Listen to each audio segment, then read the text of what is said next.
ក្មេងស្រីម្នាក់មានសមត្ថភាពពិសេសតាំងពីតូចនាងអាចព្យាបាលគ្រប់យ៉ាងបានហើយថែមទាំងអាចយល់ពីអ្វីដែលរុក្ខជាតិកំពុងនិយាយផងដែរប៉ុន្តែកុមារផ្សេងទៀតខ្លាចនាងនឹងគិតថានាងចម្លែកដូច្នេះនាងមិនមានមិត្តភក្តិដែលមានអាយុស្របគ្នានៅក្នុងមណ្ឌលព្យាបាលឡើយថ្ងៃមួយនាងបានឃើញក្មេងប្រុសថ្មីម្នាក់ទើបតែមកដល់នាងបានស្វាគមន៍គាត់យ៉ាងកក់ក្ដៅប៉ុន្តែគាត់មិនអើពើនឹងនាងទេភ្លាមនោះនាងបានឮសំឡេងស្រមោចស្រែករកជំនួយនាងបានប្រាប់ក្មេងប្រុសឲ្យឈប់យកដំបងទៅចាក់ស្រមោចនៅលើដីប៉ុន្តែគាត់នៅតែមិនស្ដាប់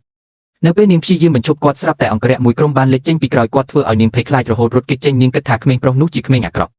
មិនយូរប៉ុន្មាននាងបានឮសំឡេងយំចេញពីបន្ទប់ពេទ្យមួយនាងបានប្រញាប់ទៅមើលហើយឃើញថាកូនឆ្កែរបស់ក្មេងប្រុសនោះរងរបួសហើយគាត់មិនដឹងថាត្រូវធ្វើដូចម្តេចនាងបានប្រែសមត្ថភាពព្យាបាលរបស់នាងដើម្បីព្យាបាលរបួសរបស់កូនឆ្កែយ៉ាងឆាប់រហ័សនៅពេលឃើញកូនឆ្កែជាសះស្បើយទាំងស្រុងក្មេងប្រុសនោះមានការភ្ញាក់ផ្អើលយ៉ាងខ្លាំងចាប់ពីពេលនោះមកពួកគេបានក្លាយជាមិត្តល្អបំផុតថ្ងៃមួយនាងបានសួរក្មេងប្រុសថាបំណងប្រាថ្នារបស់គាត់គឺជាអ្វីគាត់បាននិយាយថាគាត់ចង់អាចឈរឡើងវិញនិងមានជើងដែលមានសុខភាពល្អបន្ទាប់ពីបែបនេះនាងបានសម្រេចចិត្តធ្វើឲ្យបំណងប្រាថ្នារបស់គាត់ក្លាយជាការពិតនាងបានប្រមូលផ្ដុំធម្មពលទាំងអស់ដើម្បីព្យាបាលជើងរបស់គាត់ហើយស្ទើរតែសន្លប់ដោយសារប្រើអំណាចច្រើនពេកសំណាងល្អក្មេងប្រុសនោះបានចាប់នាងទាន់ពេលនាងបានប្រាប់គាត់ទាំងសប្បាយចិត្តថាបំណងប្រាថ្នារបស់គាត់បានសម្រេចហើយ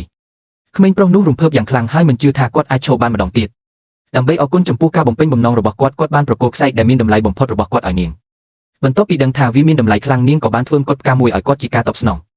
បន្ទាប់មកពួកគេបានសន្យាថានឹងនៅជាមួយគ្នាជារៀងរហូត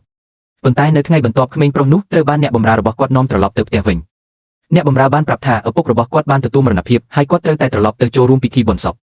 ដោយសារគាត់គ្មានមនោសញ្ចេតនាចំពោះឪពុកដែលក្បត់គ្រួសារគាត់បានទូចចង់ត្រឡប់ទៅមណ្ឌលព្យាបាលដើម្បីស្វែងរកក្មេងស្រីនោះអ្នកបម្រើគ្មានជំរឿទេក៏បានយល់ព្រមប៉ុន្តែនៅពេលគាត់ត្រឡប់មកវិញគាត់មិនអាចរកឃើញនាងឡើយការពិតគឺក្មេងស្រីនោះត្រូវបាននាយកមណ្ឌលយកទៅចិញ្ចឹមហើយបន្ទាប់ពីឪពុកម្ដាយបង្កើតរបស់នាងបានរកឃើញនាងមួយថ្ងៃមុនពួកគេក៏បាននាំនាងត្រឡប់ទៅផ្ទះវិញក្មេងប្រុសនោះមានការឈឺចាប់យ៉ាងខ្លាំងពួកគេបានបែកគ្នាដោយមិនទាំងបាននិយាយពាក្យលាឲ្យបានត្រឹមត្រូវផង15ឆ្នាំបានកន្លងផុតទៅយ៉ាងឆាប់រហ័សក្មេងស្រីនោះបានធំឡើងក្លាយជានារីដ៏ស្រស់ស្អាតម្នាក់ប៉ុន្តែឪពុកម្ដាយរបស់នាងមិនស្រឡាញ់នាងឡើយហើយថែមទាំងបង្ខំនាងឲ្យរៀបការជំនួបប្អូនស្រីរបស់នាងជាមួយបុរសអ្នកមានម្នាក់ដូច្នេះនាងបានទៅផ្ទះរបស់បុរសអ្នកមាននោះដើម្បីបំពេញកិច្ចព្រមព្រៀងរៀបការប៉ុន្តែនៅក្នុងបន្ទប់ប្រមូលវត្ថុរបស់គាត់នាងបានឃើញមកុដផ្កាមួយនាងបានស្គាល់វាភ្លាមវាគឺជាមកុដផ្កាដែលនាងបានធ្វើឲ្យក្មេងប្រុសនោះកាលពីជាច្រើនឆ្នាំមុនភ្លាមនោះបុរសអ្នកមានបានដើរចូលមកប៉ុន្តែគាត់មិនត្រឹមតែមិនស្គាល់នាងប៉ុណ្ណោះទេថែមទាំងនិយាយថាគាត់មិនចូលចិត្តនាងនិងនឹងមិនរៀបការជាមួយនាងជាដាច់ខាតនារីនោះខឹងយ៉ាងខ្លាំងហើយអ្នកទាំងពីរបានចាប់ផ្ដើមឆ្លោះប្រកែកគ្នានៅពេលនោះម្ដាយរបស់គាត់បានចូលមកហើយនិយាយថាជីដូនរបស់គាត់បានសន្លប់ពួកគេបានប្រញាប់ទៅពិនិត្យមើលស្ថានភាពរបស់គាត់